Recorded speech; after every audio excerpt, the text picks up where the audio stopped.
Welcome everyone to part 2 of the secret sauce of successful restaurant menu engineering.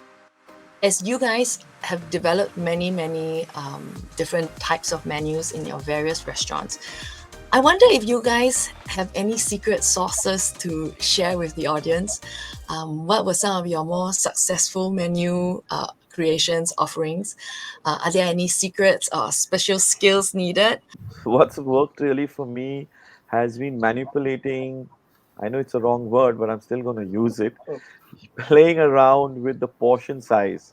You might want some item to be a star, but it could just end up being a plow horse or a puzzle. So it gives you the result uh, after about a month, and then you realize that hey, this particular dish is a star in restaurant B, but in my restaurant, why is it still a puzzle? Well, that's because you've got your pricing wrong or you've placed it somewhere wrong. So that's what menu engineering, in a way, tells you that. After you've got your analysis and you've got all your menu items and they've been categorized clearly, you can then start playing around with the portion size. And I think that's one of the main reasons why the concept of small plates came into being, which is used a lot in bars because people got conscious about the portion size, about their bellies, and they didn't want to probably eat more or whatever the reason or try more items. And then you realize that, listen, I'm collecting a lot lesser money, but my profitability is rising because I'm selling more number of smaller plates, and my food cost is at maybe 25% in a small plate, and that has really helped you. Thank you very much for that, Dharmesh. But I kind of feel like this is a great segue into the introduction of the profitability matrix. So we've got the star, which is referring to high popularity, high profit products. And these items are our winners. We keep them in the menu, and we may even want to consider a modest price increase on your next menu rollout. Next, we will talk about the plow horse. A plow horse is our high popularity but relatively low profit items. So here is where we've already figured out how to sell these items, but due to low profitability, we think should reformulate them and maybe improve the margins. And this can be achieved through a price increase, ingredient change, portion variation, just like what Dharmesh has been discussing, or a combination of all the above.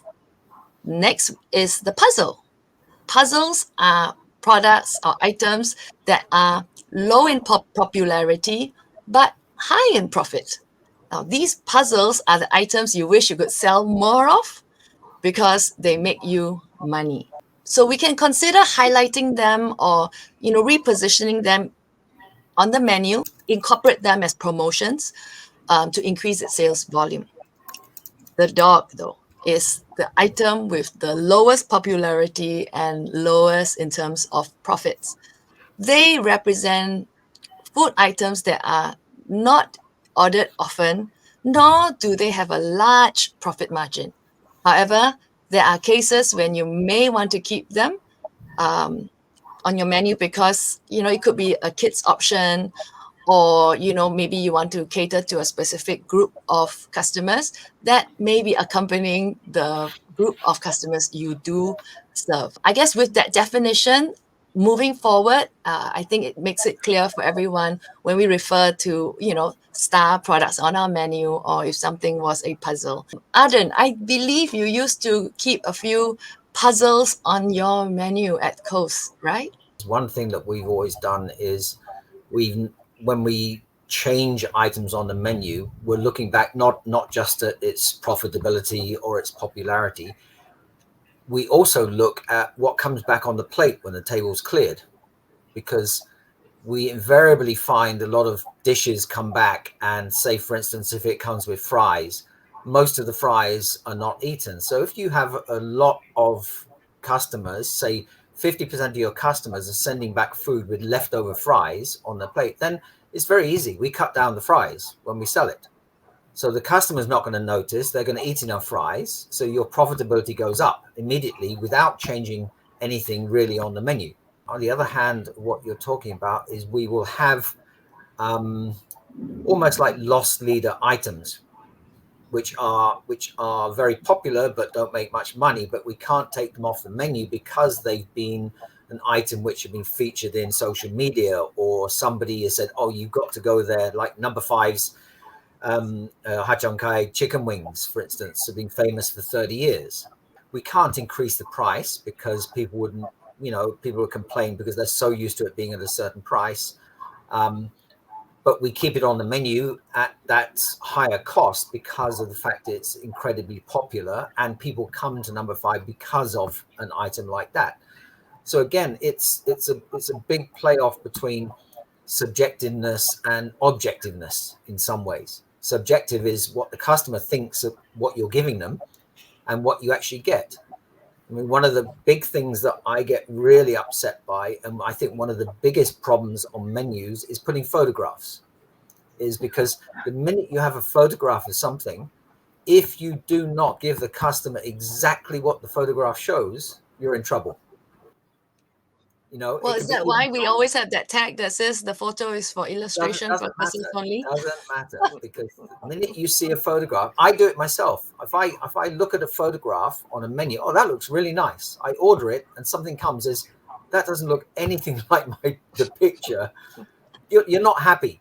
You're not going to complain because you do realize that it shouldn't necessarily be exactly the same, but you are disappointed. So what does that lead to? That leads to you saying, next time I want to go out to a restaurant, I'm not going to go there because I don't know what I'm going to get.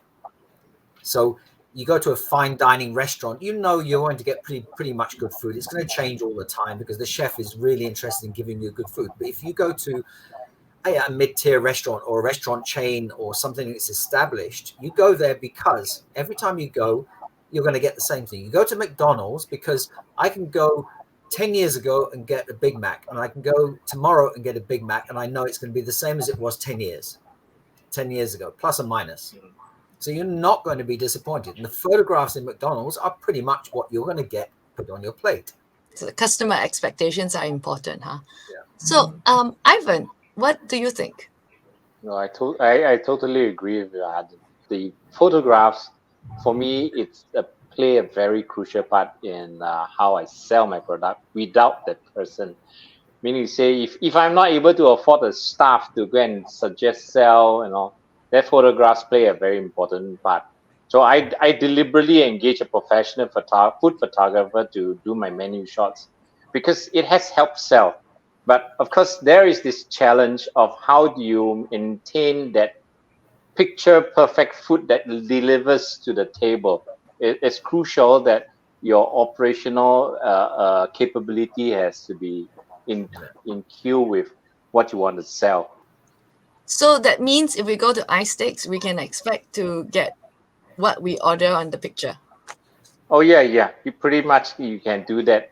And just another point is like what Ardan mentioned again is like you look at the signs of food that is not consumed and all. Yeah, it does rings a bit. It does tells us something here. What is popular and what is not. We have been quite fortunate. I think we have done a decent job in ensuring that the quantity we put on the plate now has never been too much or too little. So we have been able to successfully see most of the time empty plates except the bones that cannot be swallowed. That comes back to the restaurant. Having a sign of uncompleted food, the only demonstrate two things usually for us is that the food is not done right. Well, so that is the lesson we will learn. We will take from there from all the food waste. Thank you, Ivan. Last but not least, I really am excited to hear about what you have to share, Davy. I would say stay true with your brand positioning. What your brand really means, what does it offer, what's the USP, knowing your competition, and then aligning with the target audience that you have in mind. So I'll give you a classic example. So no menu engineering will tell McDonald's Singapore many, many years ago not to do porridge. We did porridge for breakfast. It was very profitable. We were selling a lot, but we still took it up because it did not fit the brand. So menu engineering in that sense did not help. So based on the three parameters that we talk about, I think customer psychology, customer needs, customer requirement always start as number one. And if the brand can offer that and uniquely offer something that others cannot, then no matter what price you put, they are more than willing to pay. So, an example again using McDonald's, they are well known for their French fries. They can command their French fries versus anybody else. So, second, then comes the price. And when it comes to cost, it is definitely something within an organization control. So I think in that order, I would say the real secret sauce is do something that the customer really wants, and your brand is uniquely poised to do that. Wow, fantastic. I wonder if menu engineering is a theory or is it something that you actually put in practice? I don't do it very often. For one, is that if it works, why change?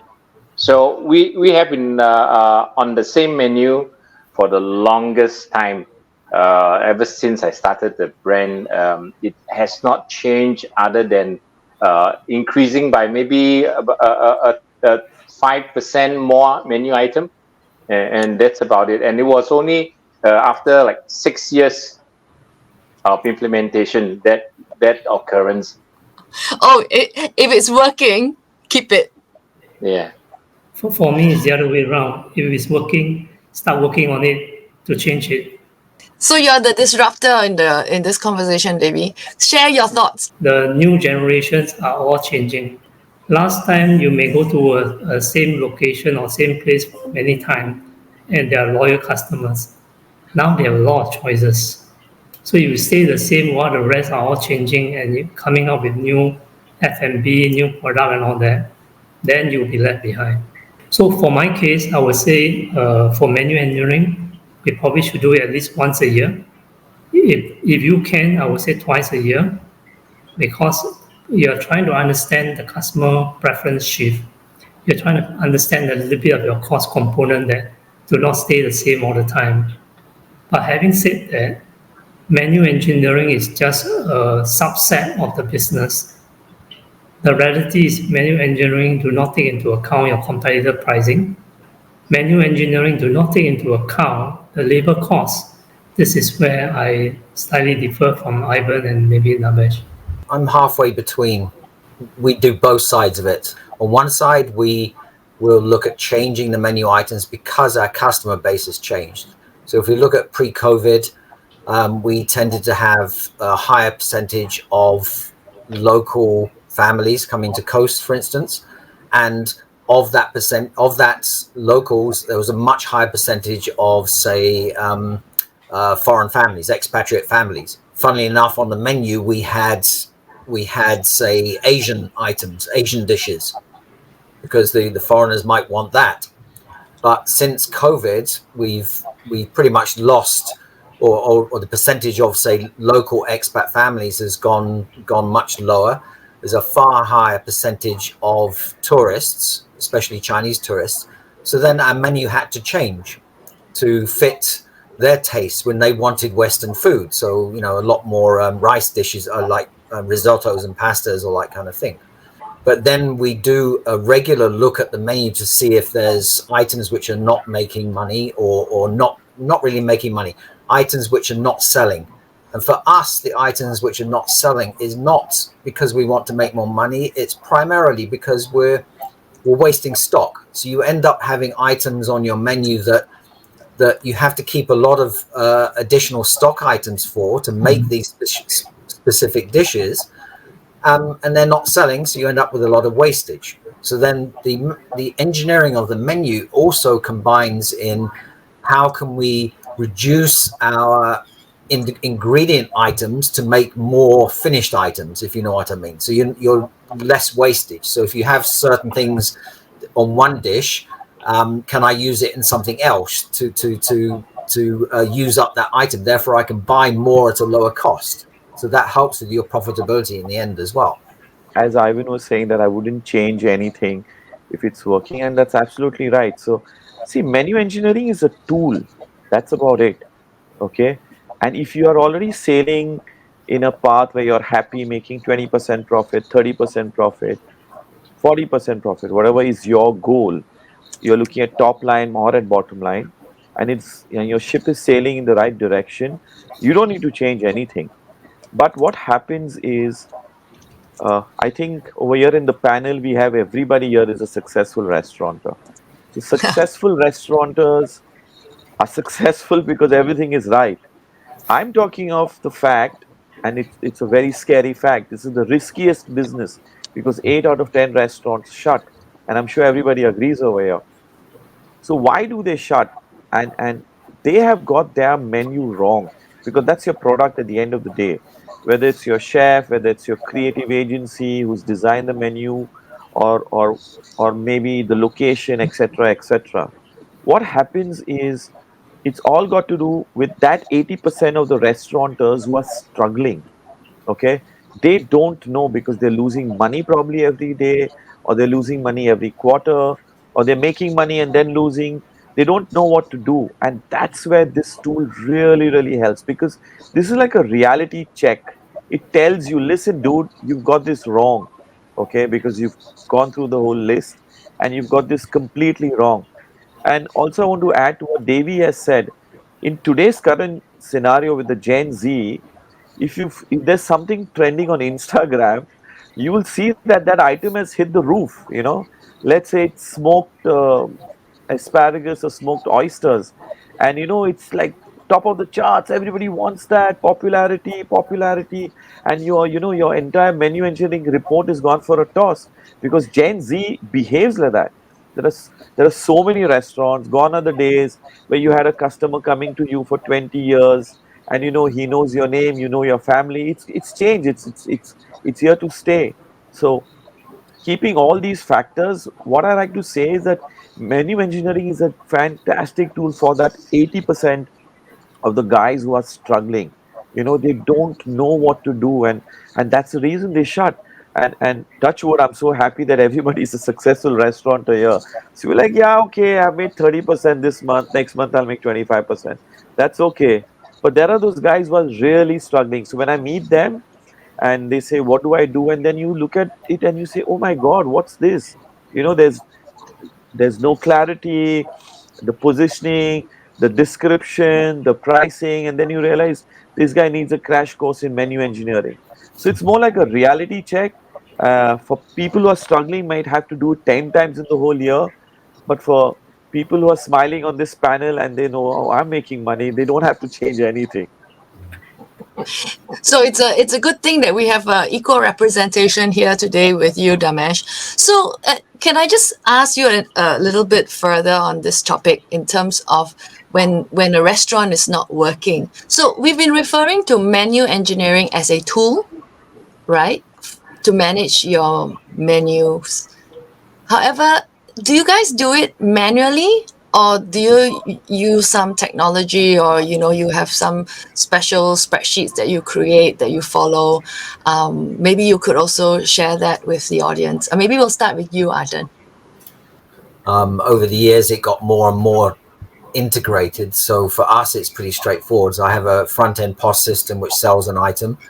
It's linked to a back end enterprise system, so I know the cost of everything down to grams of salt. So we're probably far more detailed than we need to be, but it gives me the flexibility of seeing the data in different ways. So on one hand, I get pretty accurate food costings real time. On the other hand, I also get pretty accurate details on what my wastage is and how the kitchen is doing and what stock I'm holding, etc. So yeah, technology for us is incredibly important, mainly because I've driven it that way. I know a lot of places aren't, and I have a lot of questions from people I meet saying, what should I do? And what Dharmesh was saying about smaller places which don't make it, and they're trying to figure out why they're not making it. You don't have to have all of this technology. You just have to pay attention to some of the small things. I mean, I grew up as an accountant, right? So I'm very particular about numbers. I work in MIS, So that gave me a chance to do what Ardan is talking about. We have a POS, we pull those data down, we have an enterprise system, we pull the costing hub, all the waste, all the usage, and that can be easily done within like a couple of minutes. If they have a tool, great. If they don't, as long as they have the heart, do it, and they're willing to invest the time to get it, that's the key, right? That's the most Yes. important. Absolutely. Okay, I wanted to do just one quick like summary round with each of you. What would you think is the most important thing for restaurateurs thinking of relooking their menus? I'm sure everybody agrees here that this is a very difficult business. It's a tough business. And you have already given up your social life because you're there on the weekends at the outlet. And what happens really is that you need a psychologist, you need an artist, you need an engineer, you need an interior guy, you need a social media, you need everybody in this world to come and help you in a restaurant. Okay, you're always seeking out help from everybody because this is the only business, I'm assuming, in the world, and I'm sure it is the only business which appeals to all the senses, because eyes, nose, mouth, ears, touch, etc. And what it does is it actually foxes you, and you don't know why have you all of a sudden done fantastic sales on a certain Monday, and it has become even better than a Friday. Nobody knows why it has happened, and I'm sure everybody over here has faced that situation. So it's very unpredictable. There is always a trend, of course, to help you, but what I want to say is, with the subject of menu engineering and all that we are trying to figure out, that you have to be alert 24/7. You have to know what are the trends happening, whether it's in the fashion industry, whether it's in the food industry, whether it's in the health industry, how all of a sudden everybody wants avocado. Nobody spoke about it maybe 5 years ago. So you need to be on top of the game all the time. The primary focus to me would be your customer base. Is what is your customer base? What are the customers looking for? If it's a new place, obviously you've got to be sure that you're designing a menu that is going to have items on it that people are going to come and want to eat or want to drink. If it's an existing place, then it's a slightly different take on it. You've got to re-engineer it based on your knowledge of what's worked in the past and what you need to change. And I think it comes back to one of the first points right at the beginning, is what Ivan has said as well. If it ain't broke, don't fix it. So you'll know that there's certain items on your menu that will just keep working. So don't change it. We don't change unless there's a real necessity. So we primarily, when we do re-engineering every 6 months to a year, it's focusing only on the items which are not selling. Nobody's buying them. Okay, so therefore they're dogs on the menu. So okay, in that case, get rid of those dogs. And as Dharmesh said, other dogs we know we have to keep because it's part of our brand image. It's part of what we are, and people expect it there, but they don't really buy it, but they expect it there. I do it out of passion. I love this business. I do it, and it never bothered me whether I make enough money or not. So maybe I may not be the best person to give an advice on this matter. However, at the onslaught, when you begin, you decide what you want to sell. That is the most crucial part. To me, is the most crucial part in the menu engineering, right? You figure out what you want to sell, who are the people you want to sell to, and all. So that has to be the first plan that must come through first, right? If that works, then the tool is just helping you to improve over time. But at the end of the day, it's that very beginning, that very first step, the passion that you have, that you put your money and your sweat and everything into the business. I think trying to use a tool and putting them into boxes, or whether star, puzzle, dog, or horse, is the easy part, right? The hard part is after you put them into boxes, what do you do with them?